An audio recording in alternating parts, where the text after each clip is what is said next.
Știați că în situația în care urmează să dați declarație în calitate de suspect sau inculpat, organele de urmărire penală sunt obligate să vă aducă la cunoștință drepturile prevăzute de Codul de Procedură Penală și, în primul rând, dreptul de a nu da nicio declarație, adică dreptul la tăcere. Dar ce este dreptul la tăcere? Trebuie să știți că dreptul la tăcere este un drept constituțional, un drept fundamental, ce presupune dreptul dumneavoastră de a nu da nicio declarație și pe tot parcursul procesului penal și de a nu suferi nicio consecință negativă în situația în care adoptați o asemenea atitudine. Trebuie să știți faptul că, dacă veți alege să dați declarație, aceasta reprezintă un mijloc de probă și poate fi folosită împotriva dumneavoastră la proces. Organul de urmărire penală este obligat să vă aducă la cunoștință calitatea în care urmează să fiți audiat, aceea de suspect sau de inculpat, fapta prevăzută de legea penală pentru care sunteți audiat, precum și încadrarea juridică a acesteia. După acest moment, sfatul meu este să vă prevalați de dreptul la tăcere și să solicitați prezența apărătorului dumneavoastră ales sau a unui avocat numit din oficiu.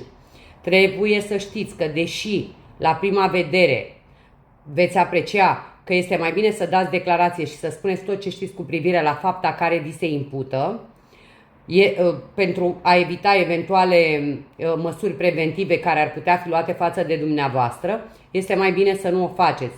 Este mai bine să vă consultați cu avocatul ales. Alegerea de a nu beneficia de dreptul la tăcere și de a da declarații înainte ca avocatul dumneavoastră să consulte dosarul și să vadă probele pe care se întemeiază acuzarea, poate avea efecte ireversibile. Vă sfătuiesc să nu dați niciun fel de declarație fără să fiți asistat de apărătorul ales sau avocatul numit din oficiu, fără să solicitați consultarea dosarului de urmărire penală și fără să vă consultați cu avocatul dumneavoastră dacă să dați sau să nu dați declarație în cauza respectivă.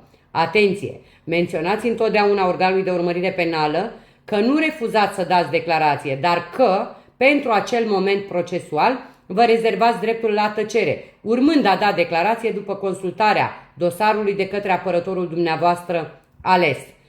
Trebuie să știți și să aveți în vedere să nu vă lăsați influențați de anchetator când spune că e mai bine să dați declarație fără avocat, că e mai bine să dați declarație și veți scăpa, nu veți suporta nicio consecință.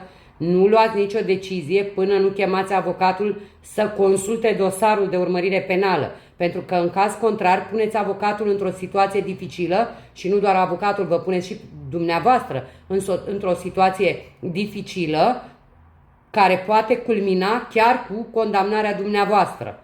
Ca atare, vă sfătuiesc să vă prevalați de dreptul la tăcere ori de câte ori sunteți ascultat în calitate de suspect sau de inculpat. Nu dați declarații. Vă mulțumesc!